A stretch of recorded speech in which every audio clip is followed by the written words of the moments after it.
All right. So we're in here. Stock Exchange, and of course, I have Mr. Mitchell with me, and this is on Trump and the GE reacts to the mass shooting in Buffalo. So it's been um some goings on since the last time we met. Obviously, with the economy, it's sort of like the same old, same old. The Federal Reserve raising interest rates and trying, well, normal. I would say normalizing rates because they've been abnormally low over the past decade. And so people say they're hiking rates, which is not sort of a misnomer. They're actually normalizing rates, and that's causing some fissures for the stock market. But they're trying to tamp down inflation, and we'll see how that works because you're seeing costs for baby formula go through the roof because of some dislocation in supply chains. I think you're also seeing some price gouging in certain other areas of the economy, and it's hurting consumers because as prices rise and an uncertain economy creates stagflation where you have rising unemployment and rising costs. So the double effect on the consumer, and I'm not sure when it's going to dissipate. I'm not sure hiking rates is going to tamp down inflation. And then also it begs the question if the economy, excuse me, if the stock market takes a nosedive. The Dow's around 30,000, 31,000. It falls, to say, to like 28,000, 27,000. You know, what would Biden do? Um, during the midterm elections, as the midterms come up, what would he do as he goes into a presidential election if the stock market is performing poorly? Would he, with the Fed, ease up off of the interest rate hikes, and they're also talking about they also plan to end quantitative easing, or at least reduce their balance sheet beginning next month. So if they reduce their balance sheet, it could also drive up rates. It could also some take a lot of the liquidity out of the stock market. So I see headwinds for the stock market as long as the Fed continues on this path. But will they continue on this path? If it causes the populace to turn against the Democratic Party. First of all, secondly, you know, Q1 GDP fell like 1.4%. Technically, a recession is if GDP falls for two consecutive quarters.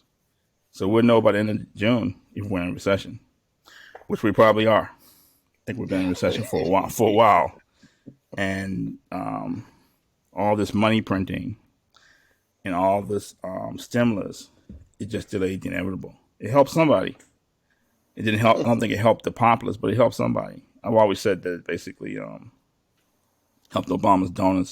Somebody he wanted to work for when he left office, or somebody he wanted to sleep with.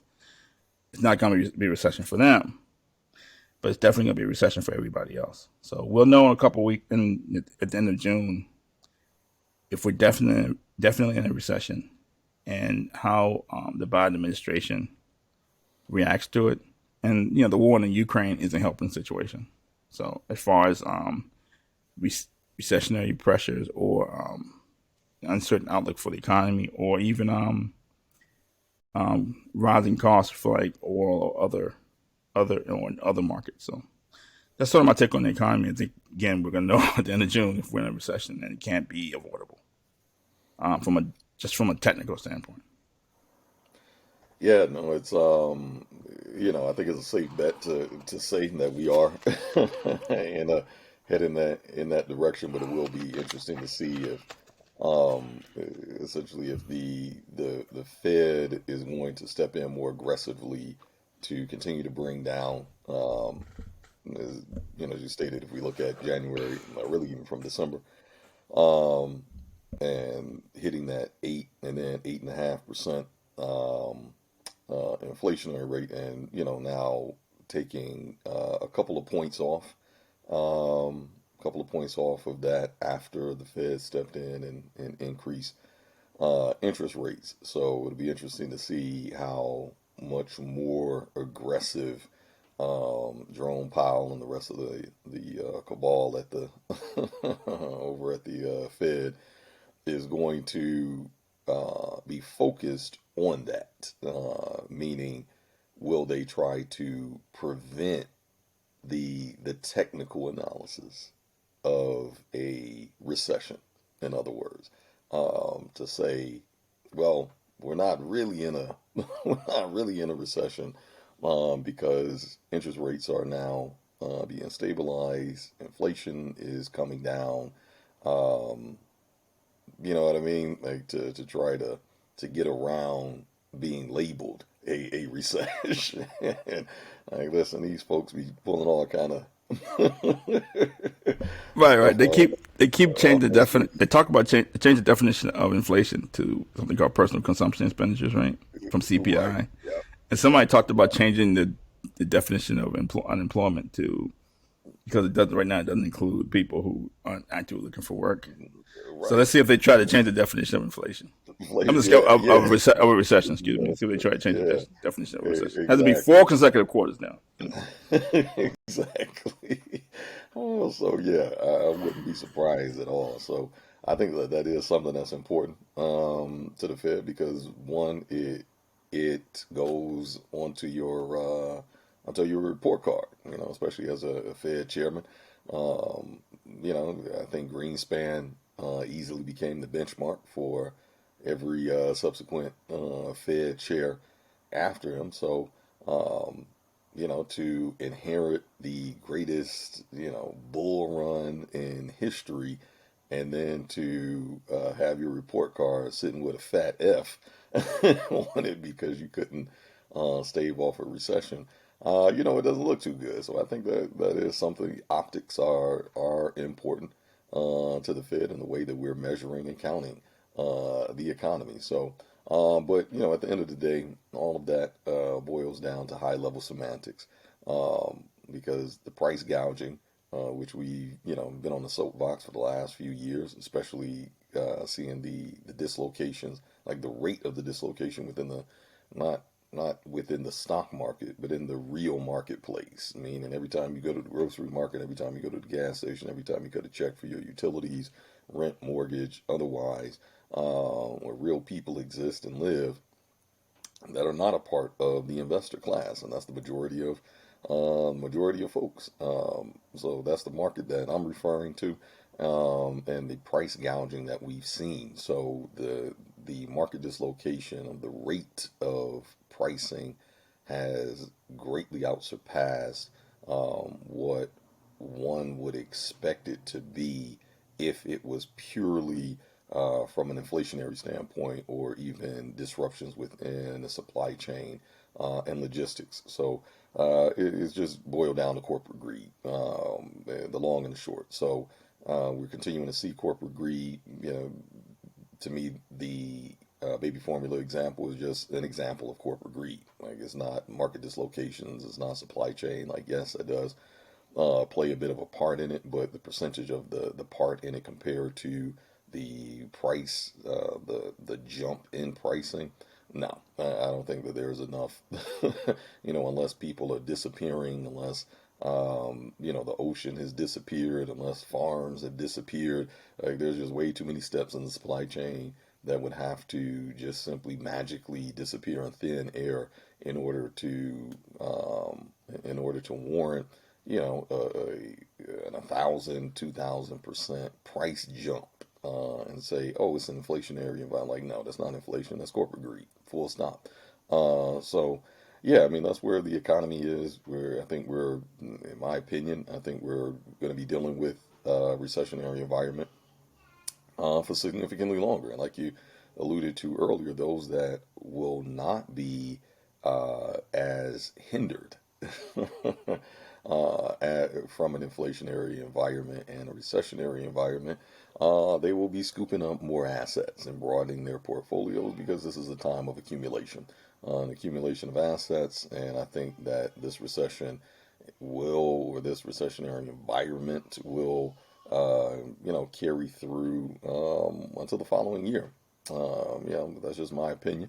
Unless there are some drastic changes um, by this administration to step in. But I don't know. Sleepy Joe is blaming everybody else, blaming Russia, blaming Ukraine, blaming Blaming the Fed is everyone else's fault, and there can't be any responsibility for the leadership or lack thereof. So until there is at least some accountability and responsibility at the leadership level to be able to step in with, as we've said before, this environment, this type of environment causes for an extreme in leadership. Like you have to match the situation and with a greater degree of power than the situation. What do we point to often? The New Deal, right? Coming off of Great Depression, same impact that it had to be social policies that forced a significant change for the majority of citizens and residents at that time. And equally, uh, we need to see some significant power shift that matches what is currently happening economically. And the Build Back Better plan, I think was an attempt at that. In my opinion, it was not broad enough. But even that is not fared too well congressionally. So that's an accountability issue. So I think we're gonna until that is resolved. Unfortunately, I think we're gonna be dealing with this significantly longer than necessary. So I think that will carry us until 2023. Okay. Thank you for that. I think the economy is something that former President Trump can definitely point to. Something that's concrete he can point to if or when he decides to run for president.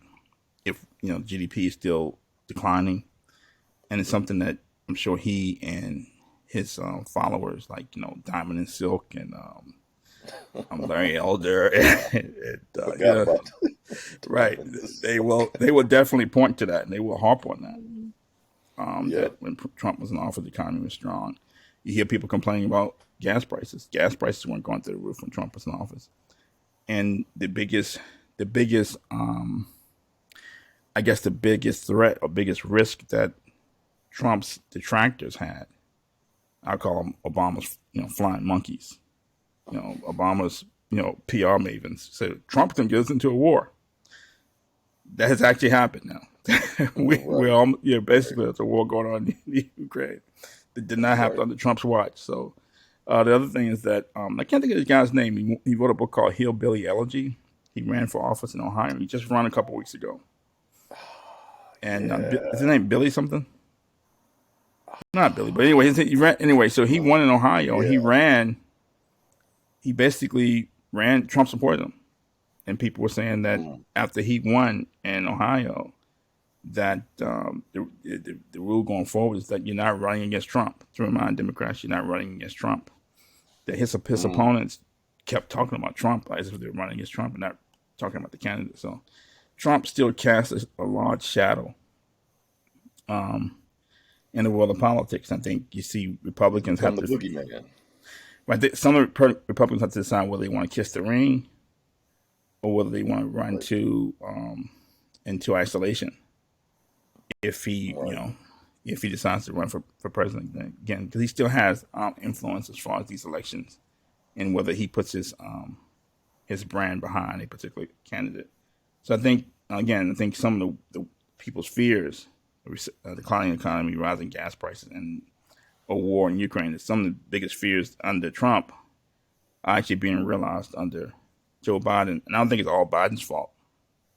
As far as the economy was going to slow anyway, but a Correct. lot of stuff is cascading under his regime. So those are things definitely Trump and his supporters will point out. I think another one of the knock-on effects of this slowing economy after all this money printing, because I think the financial crisis was really bad. It's probably one of the worst financial quagmire since the Great Depression. And our reaction to it was to print money and give it to the investor class. It's going to trickle down, but is it trickling down? We know what's trickling down is higher prices, higher costs for college, rent. Debt. Is the cost for the American dream, I guess. And can young people really access the American dream?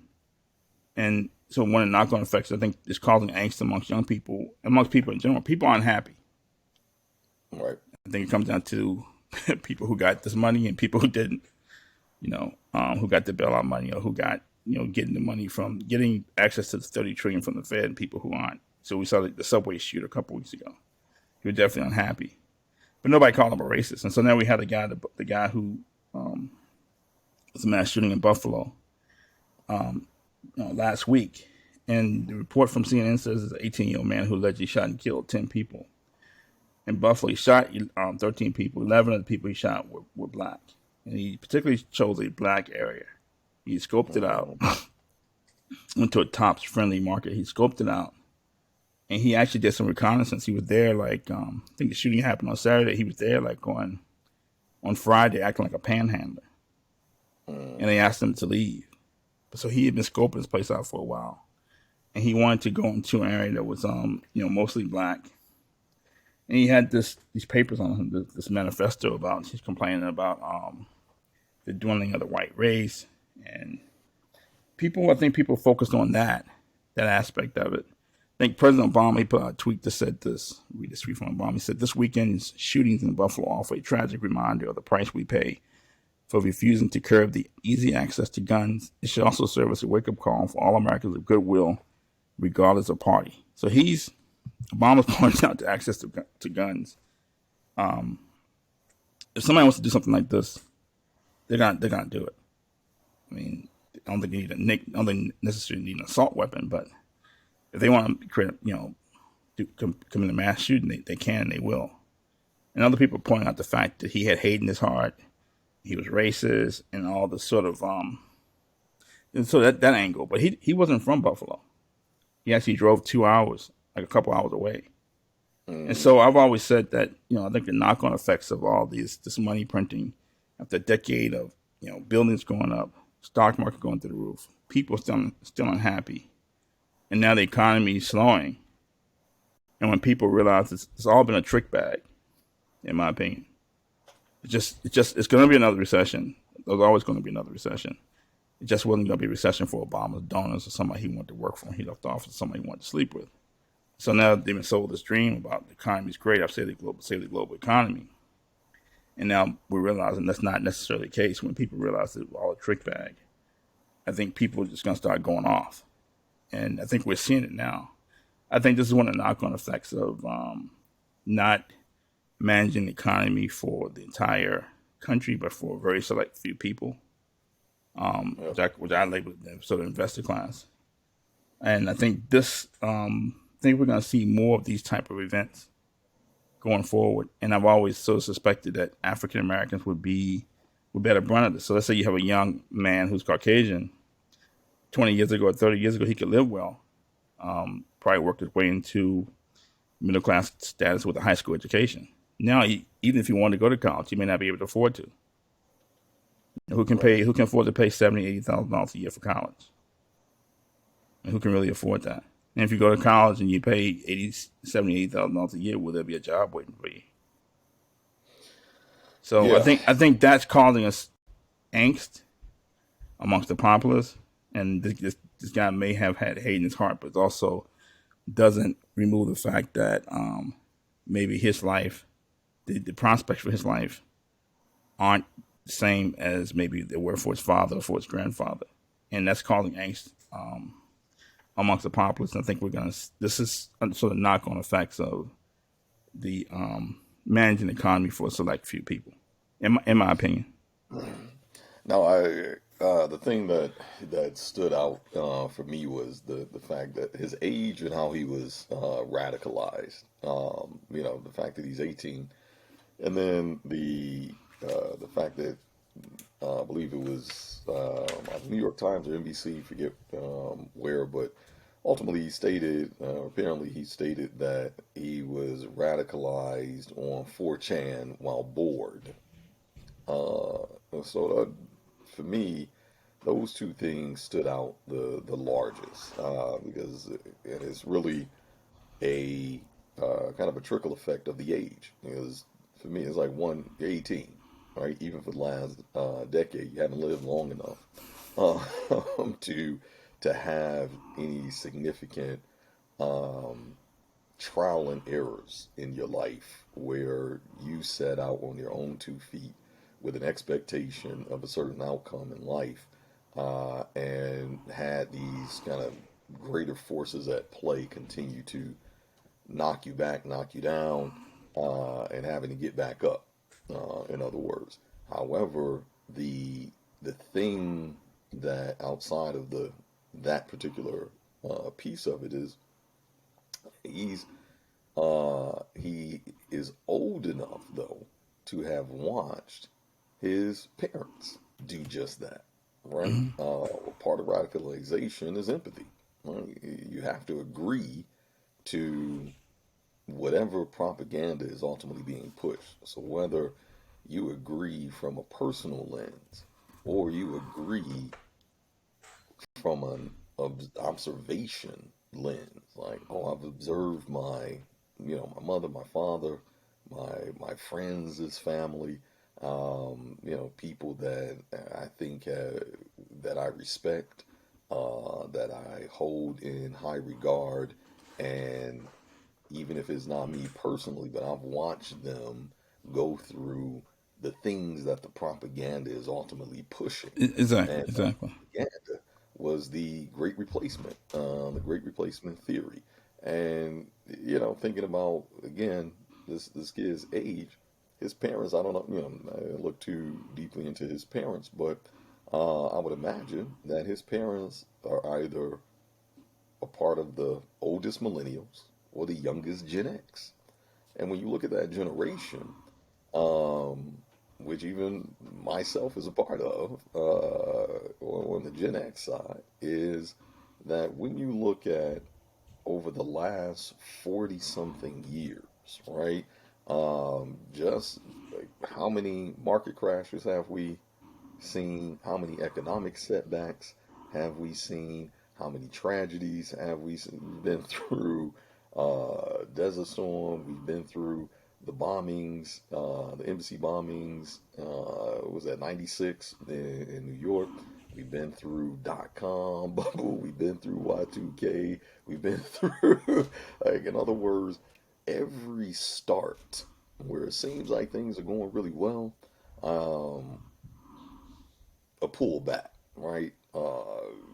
Folks are still, because by the time you fast forward to kind of 2008, 2009, 2010, Great Recession, housing bubble, wiped out a lot of folks' kind of dreams, right? That they built up for X amount of years, and boom, one or two steps wrong, and now you're underwater. You're still facing debt that was hung on your neck, 10 years prior, 12 years prior. So, in other words, as the child of the person that's actually going through it, the child now reads this propaganda and feels as if, oh yeah, this is true, right? Even though it's idiotic. Let me just call it what it is, freaking idiotic. The Great Replacement theory is not a nuanced theory. Is not new either. That literally has been around for decades, and that has always been the undergirth of immigration, uh, kind of anti-immigration reform, and proponents that were being replaced. Even ironically, if we go back to the late 1800s to the early 1900s, even other immigrants were taking on the replacement theory and throwing it at other immigrants. So when you look at the when you look at the evolution of primarily European immigrants coming to the U.S., the story of how the great grandfather, came with $3 in their pocket Hmm. and somehow, made it work, although he had 18 kids on the ship. So, but then when the Irish came, the Italians felt that the Irish were undermining them, vice versa. So, in other words, this great replacement theory has been an undergirth to a a very extreme political landscape for over a century at this point. So, it's not new, and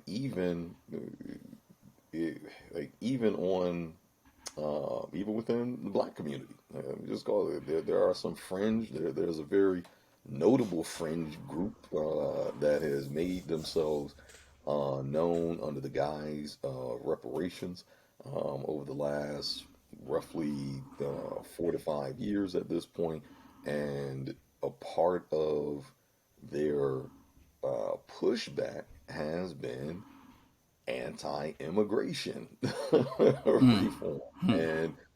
and ultimately, and I think in a lot of ways ignorantly, pushing out the Great Replacement theory.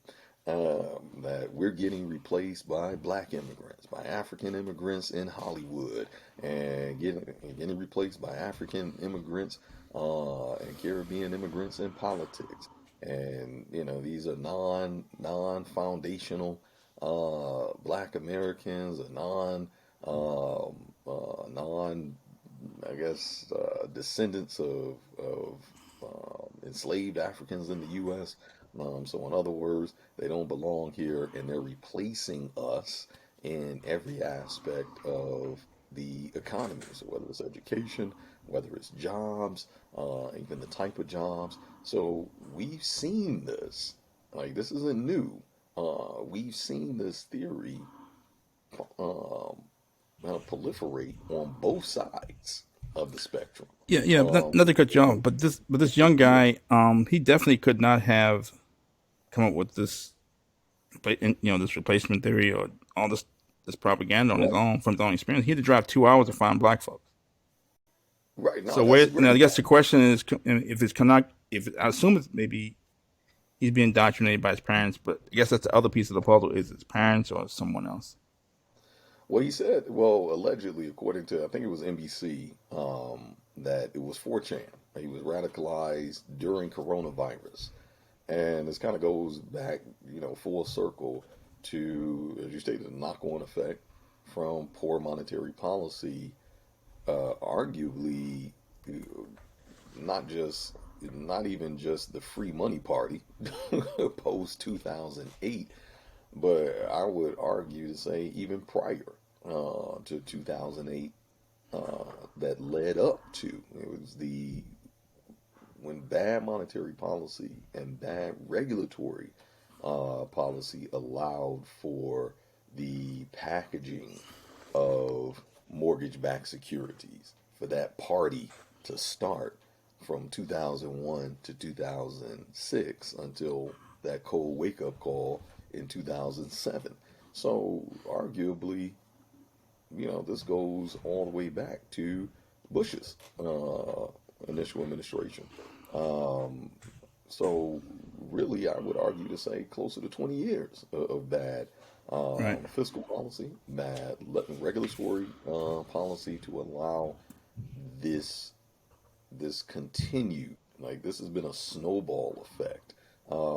So yeah, I think that when you see the coronavirus, who's able to survive, who's not able to survive, um, that's where that empathetic lens comes from, and it creates a ripe environment for radicalization. When we look at January 6th, Right. the Right. quote unquote insurrection, um, you know, where you had multiple right wing groups. Proud Boys kind of led the face, I think, on an optics level, but you had about 5 or 6 other notable, white nationalist organizations, militias, and more recently we've seen how those folks have also been weaponized from the top, Right. right? Right. That it's not just a bottom up.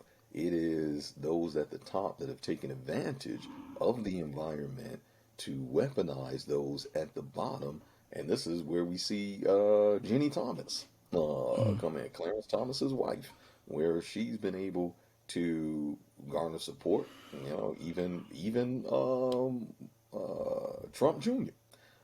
Trump Jr. Those that were in the Trump camp weaponized those at the bottom significantly to push a significant agenda. You know, it just the list goes on and on from Steve Bannon's on down.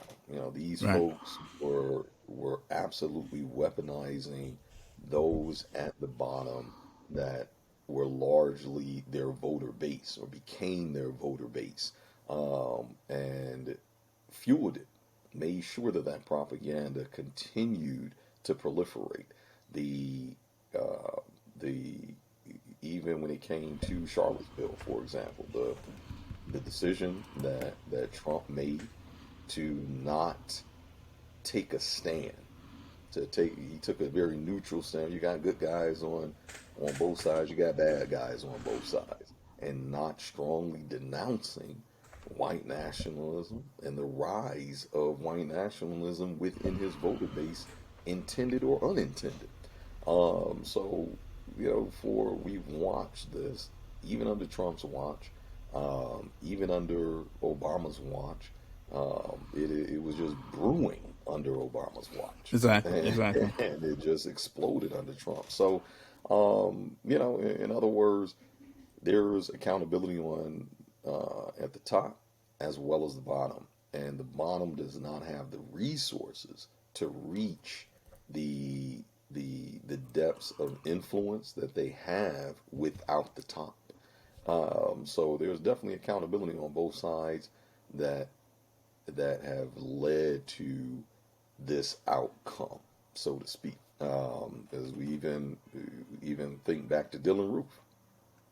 Perfect. When we Yeah. think back Yep. to Dylan Roof being radicalized, and you listen to some of the quote unquote friends. Remember, he had black friends. I got, my best friend is black.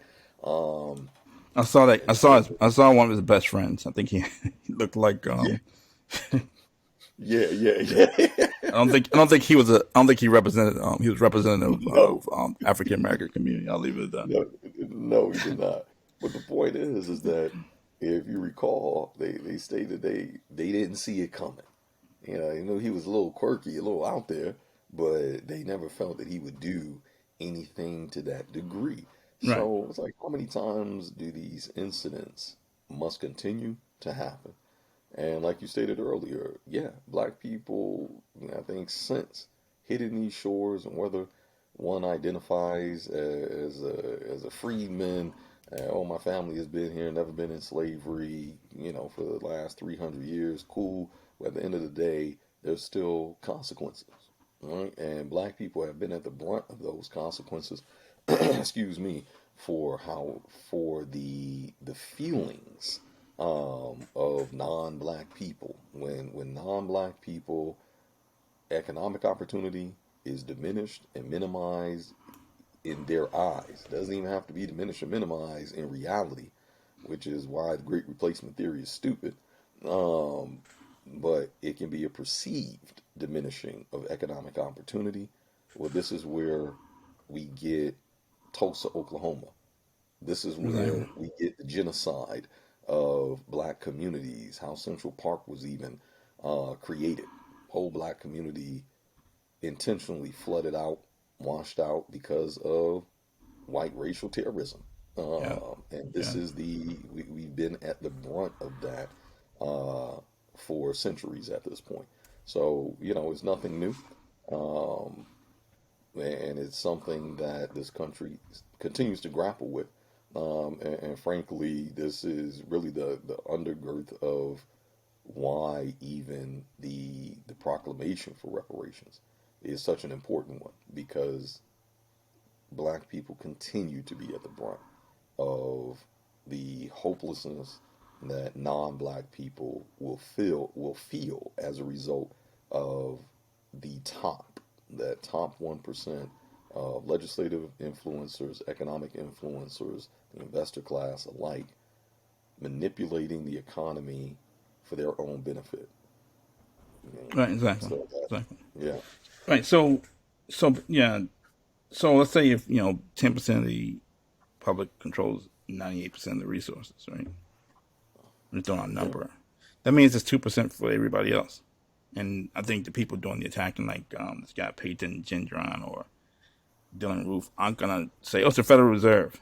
they're not gonna You're right. they're not gonna break down the Federal Reserve and political policy and explain Right. GDP and quantitative easing and liquidity to the Right. market. They're not gonna explain that. All they know is that resources are limited, and if it wasn't for black folks, there'd be more to go around for us. And they see black folks as the problem. And in spite of And only being 13% of the population, but it's right, but they black all people that's fighting. the They problem. all fighting over the same limited resources, though. You feel what I'm saying? So Yep. that's why I was Yep. always, I was like, if once, that's why I was, screaming, about to get laryngitis during the Obama administration that this is going to come back on African Americans when this economy turns down because people are going to feel angst. And then now it's a rush to, so let's mention Dylan Roof for a second. I think it's a parallel to Dylan Roof because he was radicalized by as an older white man who had been putting these ideas in his head, and Mhm. you had all this mass incarceration, African Americans being locked up for decades, and when you let this stuff fester, right, then you try to undo it, which is what Pinckney, I can't think of his Senator Pinckney was trying to do. He's trying to say that police officers should have body cams at the state senate in South Mm. Carolina. And Dylan Right. Roof and some Right. white people saw that as an encroachment. You're taking away our rights. That you basically standing up for when you stand up for black folks and saying the police should have body cameras and hold police department accountable. When you try to sort of peel back this police state or under this police state, now Dylan Roof and certain people feel like you're taking away our rights. You feel what I'm saying? It Yep. never should have gotten to that point to begin with. Yep. You feel what I'm saying? And so Dylan Roof had been radicalized. And so now it comes down to how do you change? It's a rush to change the narrative or rush for people in the media or people who have podcasts or people who have Twitter accounts to define the narrative. You feel what I'm saying? So Yeah. Dylan Roof, it was hate. He had hate in his heart.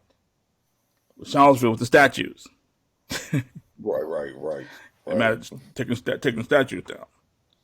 Okay, with Peyton Gentry is hate and the Great Replacement Theory, and guns, according to Obama, and the January 6th insurrection. It was the fact that people didn't like the way the election went. But I think it's all the same sort of thing. Everybody's going through having the same economic angst. It's driving a lot of these attacks. And in my opinion, it's lucky that the January 6th event wasn't worse. But you have people feel like the vote was rigged, and we know how African Americans feel about rigged votes. Could you imagine white men feel like the vote was rigged against them, Right. and that their rights have been taken away from them? So I think we're fortunate that January 6th wasn't worse, in my opinion. Right. And so now it's always this rush to define the narrative. It's never this failed policy that the government is basically picking the winners and giving all the resources in the middle of a financial crisis to people connected to the government. It's going to be something else. It's going to be the Obama's flying monkey. It's going to be that's hate. Oh, it's guns. Oh, they're mad at the statues. Oh, they're mad. You know what I'm saying? So there's always a rush Right. to change the narrative. But I think it comes down to social unrest, and it's going to be more of it going forward. And I'm hoping African Americans can take heed and try to, basically you got to protect yourselves. I mean, no way you can protect yourself from going to the supermarket, but you can definitely Right. not be down in Charlottesville while Right. people, fighting over some nonsense about taking out a statue. Yeah, it's Right. like Right. nothing's changed in the state of Virginia. Nobody's life has been materially improved because somebody took down Robert E. Lee statue, or somebody's taking down Harry Bird statue. It's a Right. bunch of silliness, in my opinion. I think, I thought it was again as a ploy to change the narrative from a declining economy to something else. in my opinion. No, So it's true. It becomes a distraction, and right, and that distraction, frankly, has just kind of cost some lives. Um, and at the end of the day, this was an individual who made the decision, and should be held accountable for that decision. And no amount of, nothing is going to bring those folks back, right? Nothing is going to bring any real justice to the families of those that are now left with just remnants, right?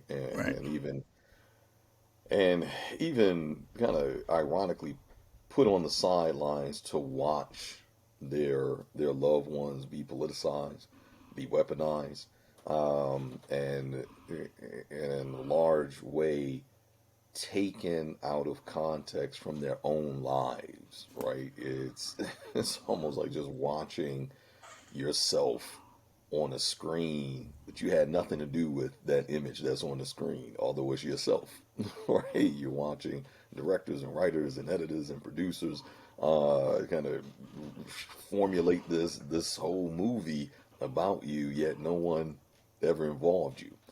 right, And that's right. certainly the lesser talked about point when it comes to victims and their families, Exactly. right?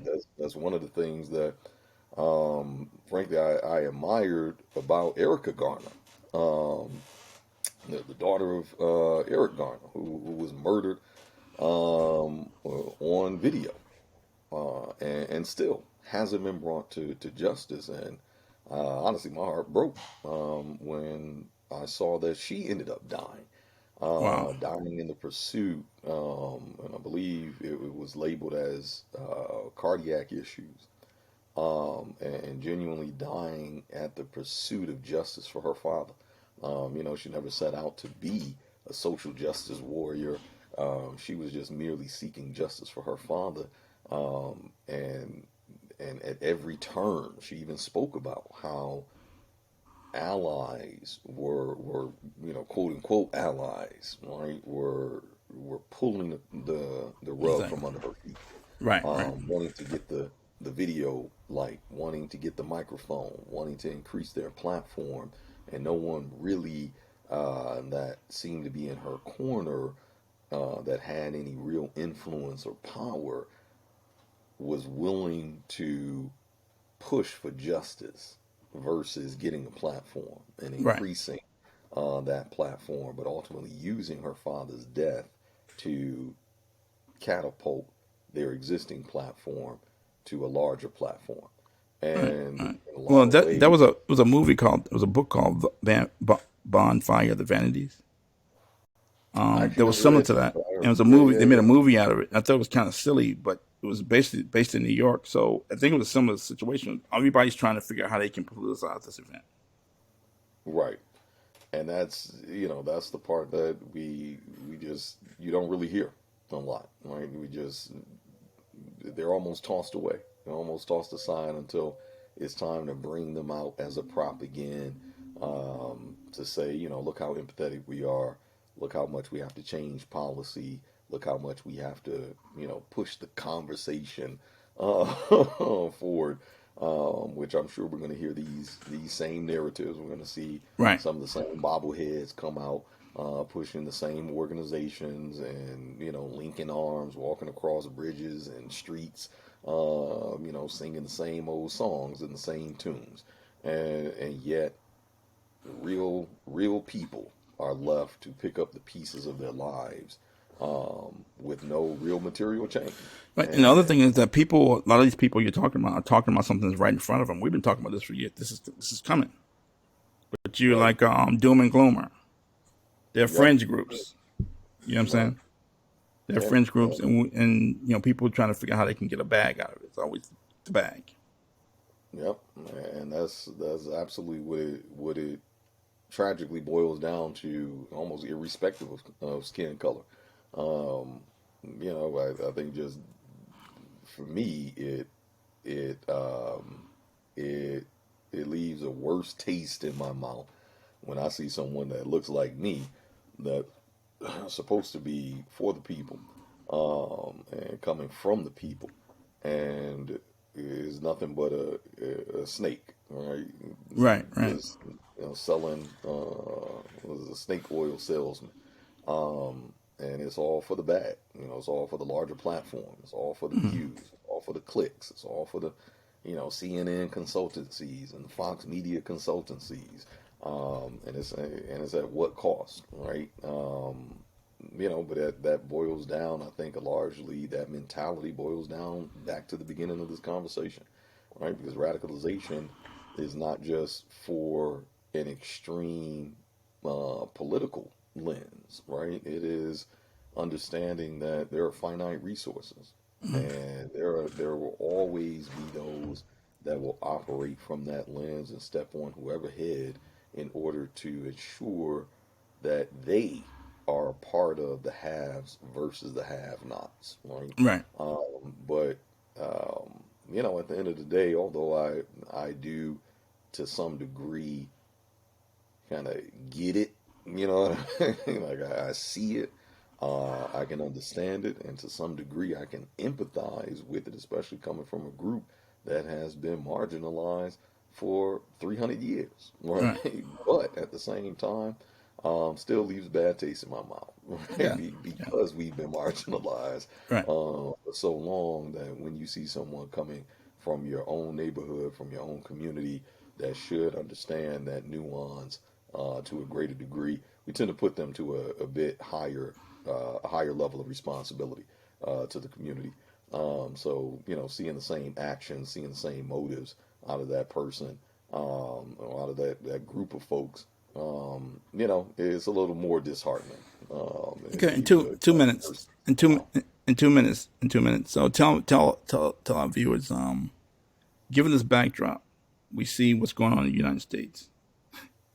Are we in a position to tell the Ukraine or Russia or China, lecture them on anything? oh God, no, because it's not the Russians and the Ukrainians aren't necessarily knocking down our doors. It hasn't been largely Russians and Ukrainians that are responsible for the centuries long racial terrorism in this country. They're certainly largely not responsible for the policies, the legalities that have justified and rationalized the black community's oppression and degradation. So, as far as I'm concerned, that they are not the group that is primarily responsible, nor the thing that I need to care about, frankly, Right. as a Exactly. community. It's not the Exactly. thing that I need to care about nor prioritize, certainly not pick up that mantelpiece and put it on my shoulders as if there isn't already a burden there. Exactly. We have our own issues, we have our own Exactly. problems domestically here that need to be addressed, Right. fixed, and solutions have to come to the forefront. So, for me, given this backdrop, it is just a reminder that at the end of the day, we must protect ourselves. It is a constitutional right to protect our communities, protect our property, and my body is deemed my property, Right. right, as Right. well. So, to what extent that is, I have to leave that in the hands of the community that Mm. is ultimately being threatened. Mm. But at the end of the day, I know that we must stay aware, we must stay alert, and we must stay protected Right. in order to ensure our safety. Because our community wants the exact same thing most other communities want. We want to be able to live peacefully. We want to be able to send our children to school to be educated. We want to be able to have jobs that we can rely on that can be enough to pay bills. For the most part, if you look at any census, most people don't want to be billionaires. They don't. They don't even want to be 100 millionaires. They just simply want enough to be able to put food on their table, to be able to put clothes on their children's back, to be able to have some dependability and reliability in their life, and to have a little bit left over to save. That's it. for our community primarily wants what most other communities want. They just want to have enough to be able to provide and make sure that the following generation has opportunities and advantages that maybe they weren't privy to in order for that community and that next generation to push forward. So with that being said, that is what must be protected. Right. Yeah. Yeah. I agree. I agree. And I think Putin and and Russia and China are going to point at our own problems in America. Look at your own sort of country is crumbling internally before you can come solve your own problems before you can lecture us on Ukraine, lecture China about Taiwan, lecture North Korea. So I'll leave it at that. That's Trump and the GE reacts to the mass shooting in Buffalo. And thanks for joining us. And we'll see you in a couple of weeks. Thank you. Sounds good.